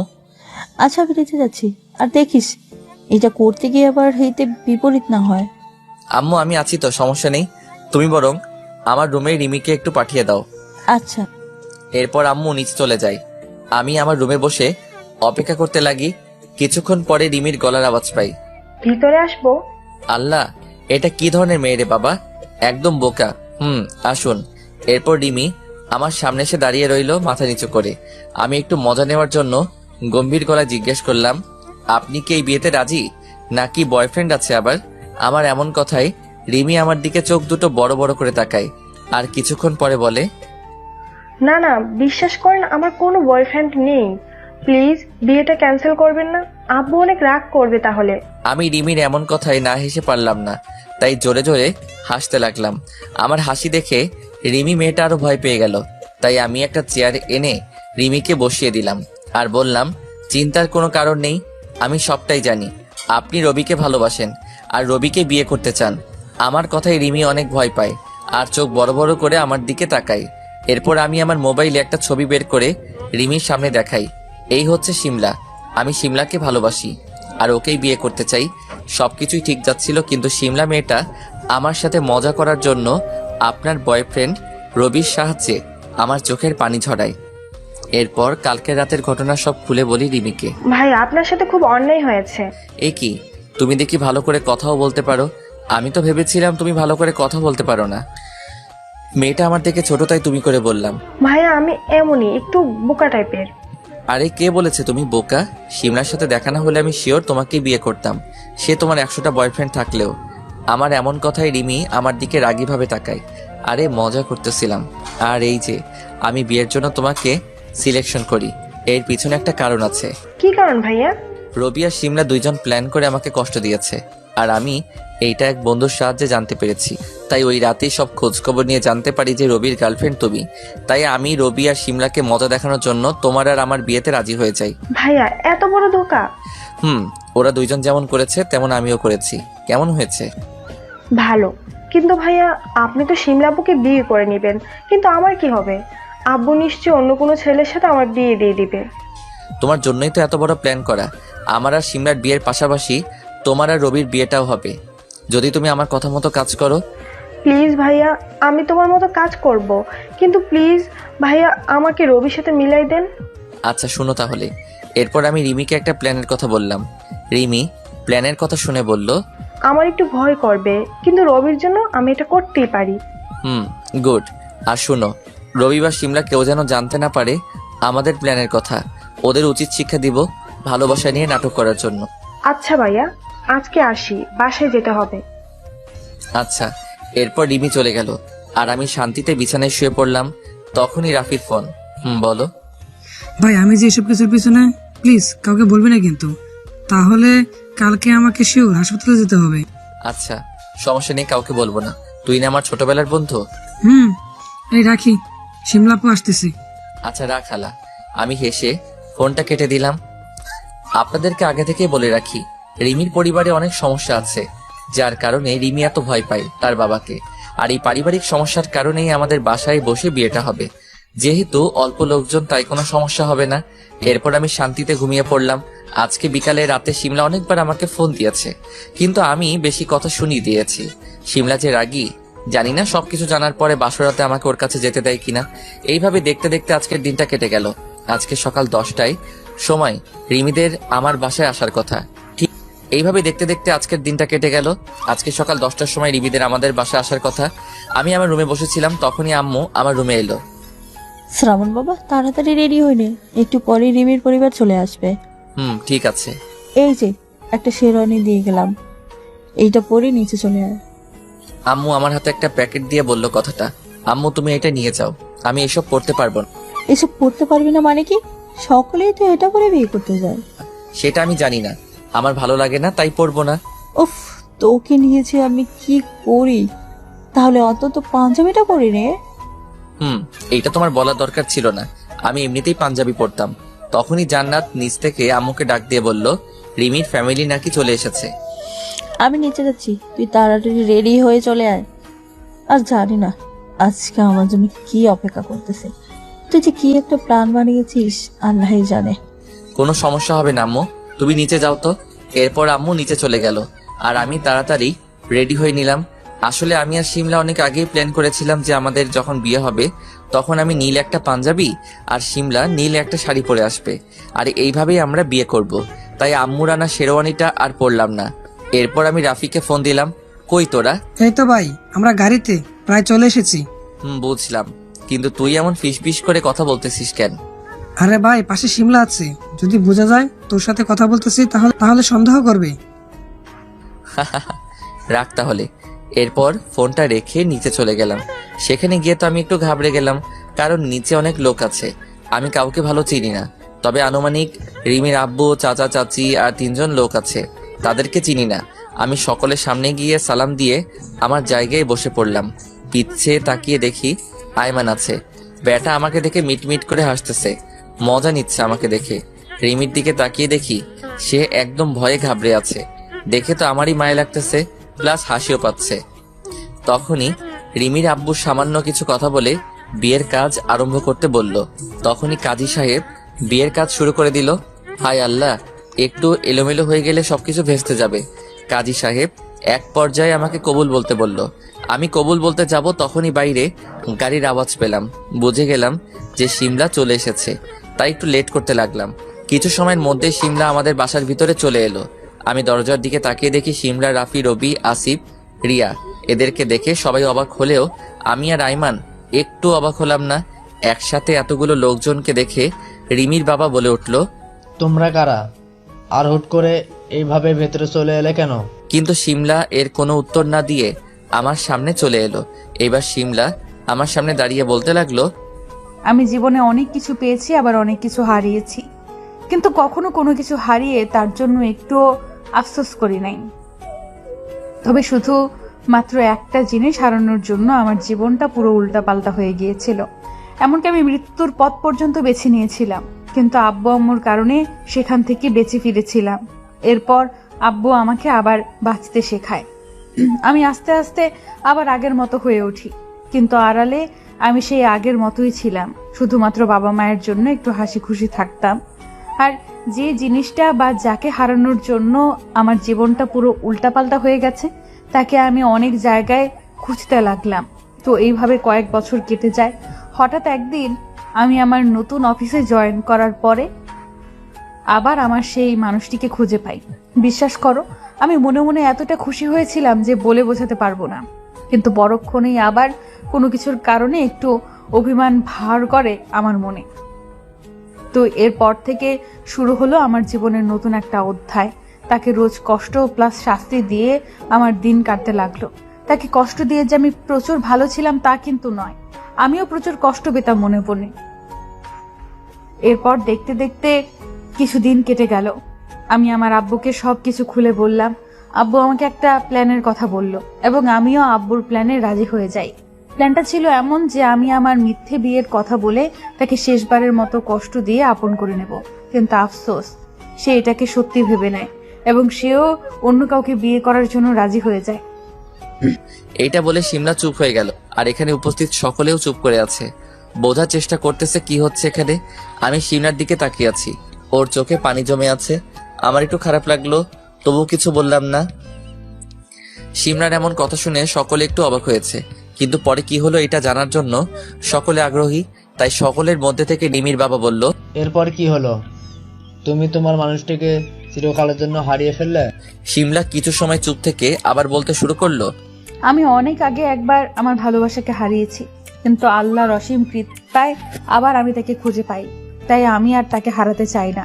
দরকার হলে আমি আমার সবটুকু দিয়ে চেষ্টা করব তাকে পাওয়ার জন্য। তাই আমি তার বাসায় চলে যাই বিয়ে আটকানোর জন্য, আর আটকেও ফেলি। ও খুব ভালো। নিজের ভালোবাসাকে কখনো হারিয়ে যেতে দিতে হয় না, দরকার হলে সকলের বিরুদ্ধে গিয়ে আপন করে নিতে হয় তাকে। আঙ্কেল, আপনি কি জানেন সেই ছেলেটা কে? কে? আমার সামনে যে বসে আছে, মিস্টার শ্রাবণ। শিমলার এমন কথায় রিমির পুরো পরিবার অবাক হয়। এইবার শিমলা আর কিছু না বলে আমার হাত ধরে বলল, প্লিজ তুমি আমাকে মাফ করে দাও। আমি আমার ভুল বুঝতে পেরেছি। আমি আর কখনো তোমার সাথে এমন ব্যবহার করব না। আর আমি জানি তুমিও আমাকে ভালোবাসো, তাই প্লিজ আমাকে ফিরিয়ে দিও না। আমি কিছু জানি না, আম্মু যেটা বলবে আমি তাই করব। এরপর সাথে সাথে শিমলা আমার আম্মুর কাছে চলে গেল। আম্মুর পা জড়িয়ে ধরে বলল, আন্টি প্লিজ আমাকে মাফ করে দেন। আমি আপনার ছেলের সাথে অনেক খারাপ ব্যবহার করেছি, কিন্তু বিশ্বাস করুন আমি ওকে আমার নিজের থেকেও বেশি ভালোবাসি। শিমলার এমন কাণ্ড দেখে বাসার সকলে অনেক অবাক হয়। আম্মু সাথে সাথে শিমলাকে নিচ থেকে তুলে বলে, এই মেয়ে, তুমি কি পাগল হলে নাকি? এমন কাণ্ড কি করে? তুমি একটা কোম্পানির মালিক, তোমার এমন আচরণ মানায় না। আন্টি, কিন্তু আমার ভালোবাসার থেকে কোনো কিছুই বড় না। আর আমার ভালোবাসা পাওয়ার জন্য আমি সবকিছু করতে পারি। এবার আম্মু আমার প্ল্যান অনুযায়ী বলল, যদি রিমির পরিবার এটাও মেনে নিতে পারে তাহলে আমার কোনো সমস্যা নেই। আম্মুর এমন কথায় শিমলা অনেক খুশি হয়। শিমলা এরপর রিমির আব্বুর কাছে চলে যায়। রিমির আব্বুর কাছে গিয়ে অনেক কান্নাকাটি করে, অনেক অনুরোধ করে, কিন্তু কোনো কিছুতেই কাজ হচ্ছে না। রিমির আব্বু কোনো মতেই তার মেয়ের জায়গায় অন্য কাউকে দিতে রাজি না। আমি মনে মনে ভাবতেছি এইবার শিমলার কি হবে। শিমলা যদি রিমির আব্বুকে কনভিন্স করতে না পারে তাহলে তো সবকিছু শেষ। তখনই শিমলা বলল, আঙ্কেল, আমি আপনাকে অনেকভাবে অনুরোধ করলাম, কিন্তু কোনো কিছুতেই আপনি রাজি নন। আর সবচেয়ে বড় কথা, আপনিই তো বলেছিলেন যে ভালোবাসা পাওয়ার জন্য সবটুকু দিয়ে চেষ্টা করতে, আর এখন আপনি এটা বলতেছেন। এটা বলার পরেও রিমির আব্বু কিছু বলল না। তাই শিমলা আর কোনো কিছু না বলে আমাদের বাসার বাইরে চলে গেল। সবাই অবাক হয়ে আছে, আসলে মেয়েটা কি করতে চাচ্ছে। পুরো বাসা স্তব্ধ হয়ে আছে, কেউ কোনো কথা বলতেছে না। প্রায় 2 মিনিট পরে শিমলা তার হাতে করে একটা ছুরি আর একটা খাতা নিয়ে এসেছে। কেউ কিছু বুঝতেছে না আসলে শিমলা কি করতে চাচ্ছে। তখনই শিমলা তার গলায় ছুরি ধরে বলল, রাফি ভাইয়া, তুমি খাতায় একটা সুইসাইড নোট লেখো। পুলিশ আসলে এটা তাদের কাছে দিয়ে দেবে। খাতায় লিখবে যে আমি মরতে চাই না, কিন্তু আমাকে সুইসাইড করতে বাধ্য করেছে এই লোকটা, রিমির আব্বুকে দেখিয়ে। সকলের নাম উল্লেখ করে দিও যাতে সবগুলোরে পুলিশে ধরে। এইবার এখানে উপস্থিত সকলে বিষয়টি বুঝতে পারে যে শিমলা কি করতে চাইতেছে। তাই রমির আব্বু সাথে সাথে শিমলার কাছে চলে যায় আর বলে, এই মেয়ে থামো থামো, এটা তুমি কি করতে যাইতেছো? তোমার মৃত্যুর ভয় নেই? ওই যে আগেই বলেছিলাম আমার মৃত্যুর ভয় নেই। আগে একটা বার চেষ্টা করেছিলাম, আমি মারা গেলে আপনাদেরকে নিয়ে মরবো। আগে বলেছি রিমির পরিবারে অনেক সমস্যা আছে আর রিমির আব্বু অনেক ঝামেলায় আছে, আর এখন যদি তার উপরে পুলিশ কেস হয় তাহলে আর বের হতে পারবে না এর ভিতর থেকে। তাই রিমির বাবা কিছু সময় ভেবে বলে, আচ্ছা সমস্যা নেই, তুমি শ্রাবণকে বিয়ে করো। এই কথা শুনে বাসার সকলে প্রায় অনেক খুশি হয়ে যায়, শুধু রবি আর রিমি বাদে। তখনই রিমির আব্বু বলে ওঠে, কিন্তু আমার মেয়ের কি হবে? আঙ্কেল, আপনি কিছু মনে না করলে একটা কথা বলি। বলো।